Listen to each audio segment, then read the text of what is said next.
Well, hello and welcome to glennzb TV for Thursday.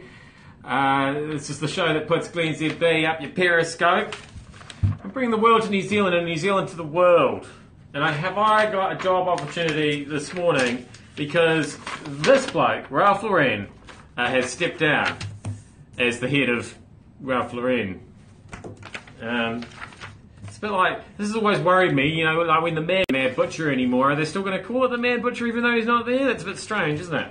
Anyway, I was thinking, if I ever get sick of getting up at 3 o'clock in the morning, like that'd ever happen, maybe this is the job for me. Because that's the sort of the style of Ralph Lauren, and the style of me is this. No? Alright. We've sorted out what under the table means. Apparently, according to the Inland Revenue, they've been hammering home the message to tradies. This is straight out of our news bulletin this morning. What a pun.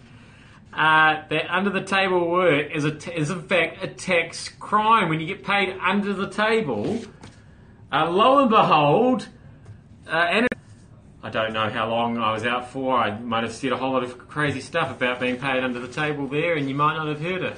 Anyway, the IRD says a recent survey showed the message is getting through to tradespeople. 4 out of 5 believe they'll get caught if they cheat on their taxes. So, yeah, it was a big newsflash to them that the phrase under the table didn't mean everything was above board and legit.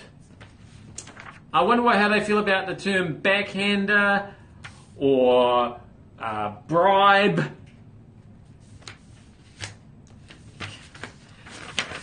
Now, show us your probe holes, please. You know this? Although it is also World Vegetarian Day today as well. I'm not sure if those two are related. Apparently it's Old Person Day or something like that as well. It's a lot of days. We've covered this before. Anyway, Kiwis for Kiwi, that's an actual organisation. They're looking to build an up-to-date picture of where Kiwi are living in New Zealand.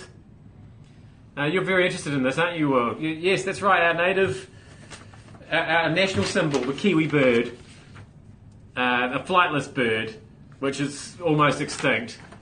We want to know where they are. So if you've seen one in your backyard, please record it online. I've never met anybody who's seen a Kiwi in their backyard. I've met very few people who've ever actually seen a Kiwi. It's the kind of thing you go to the zoo, you go to the Kiwi house, and you say, oh, there it is, and then it turns out to be a rock because they never come out. I'm not even sure that they actually exist. It might just be a made-up thing. That's alright. Wales, they've got dragons, they're a made-up thing, that's their national emblem. You're allowed to have a made-up thing for a national emblem. Anyway, apparently people should be listening for their calls at night, whatever they sound like, or looking for visible signs like footprints, kiwi poo, or probe holes, as I discussed. Probe holes. I don't know what a probe hole is. I'm not sure I want to know. I don't want to go out looking for probe holes in the night. Not out back, not anywhere. And I don't know what kiwi footprints look like, and I certainly don't want to know what their poo looks like. I'm not getting involved in that. I don't care how national our emblem is.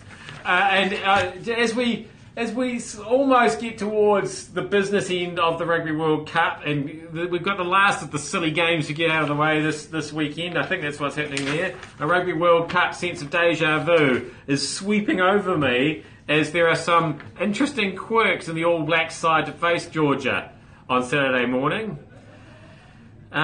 One of those interesting quirks is that